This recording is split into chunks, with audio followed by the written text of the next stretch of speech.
মাননীয় স্বরাষ্ট্রমন্ত্রীর প্রত্যক্ষ নির্দেশনায় সুন্দরবন অঞ্চলের সকল বনদস্যুর বিরুদ্ধে বাংলাদেশ কোস্টগার্ড কঠোর অবস্থানে রয়েছে। এর অংশ হিসেবে বাংলাদেশ কোস্টগার্ডের নেতৃত্বে operation restore piece in Sundarban এবং অপারেশন ম্যানগ্রোভ শিল্ড নামে দুটি বিশেষ অভিযান পরিচালিত হচ্ছে। এই অভিযানের ধারাবাহিক সফলতা হিসেবে চতুর্থবারের মতো অপারেশন ম্যানগ্রোভ শিল্ডের আওতায় অভিযান পরিচালনা করে কুখ্যাত ডাকাত মেজর জাহাঙ্গীর বাহিনীর প্রধান মোহাম্মদ জাহিদুল ইসলাম ওরফে মেজর জাহাঙ্গীরকে আটক করা হয়। সুন্দরবনের কুখ্যাত ডাকাত মেজর জাহাঙ্গীর দাকব থানাধীন সুন্দরবনের শিবসা নদীর আদাচাই ফরেস্ট অফিস সংলগ্ন কালীর খাল এলাকায় অবস্থান করছে বলে জানা যায়।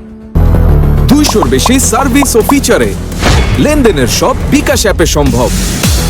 প্রাপ্ত গোপন তথ্যের ভিত্তিতে আজ 12 মে 2026 মঙ্গলবার মধ্যরাত 1টায় কোস্টগার্ড বেস মংলা কর্তৃক উক্ত এলাকায় একটি বিশেষ অভিযান পরিচালনা করে তাকে 2টি একনলা বন্দুক ও 5 রাউন্ড তাজা কার্তুজ সহ আটক করা হয়। আটককৃত ডাকাত মোহাম্মদ জাহিদুল ইসলাম ওরফে মেজর জাহাঙ্গীর নড়াইল জেলার নড়াগাতি থানার বাসিন্দা। সে দীর্ঘদিন যাবৎ এ বাহিনীর প্রধান হিসেবে সুন্দরবনের ডাকাতি ও সাধারণ জেলেদের জিম্মি করে মুক্তিপণ আদায় করে আসছিল। জব্দকৃত অস্ত্র, গোলাবারুদ ও আটককৃত ডাকাতের পরবর্তী আইনানুগ ব্যবস্থা গ্রহণের কার্যক্রম প্রক্রিয়াধীন রয়েছে। সুন্দরবনকে সম্পূর্ণরূপে দোষমুক্ত করতে বাংলাদেশ কোস্টগার্ড ভবিষ্যতেও এ ধরনের অভিযান অব্যাহত রাখবে।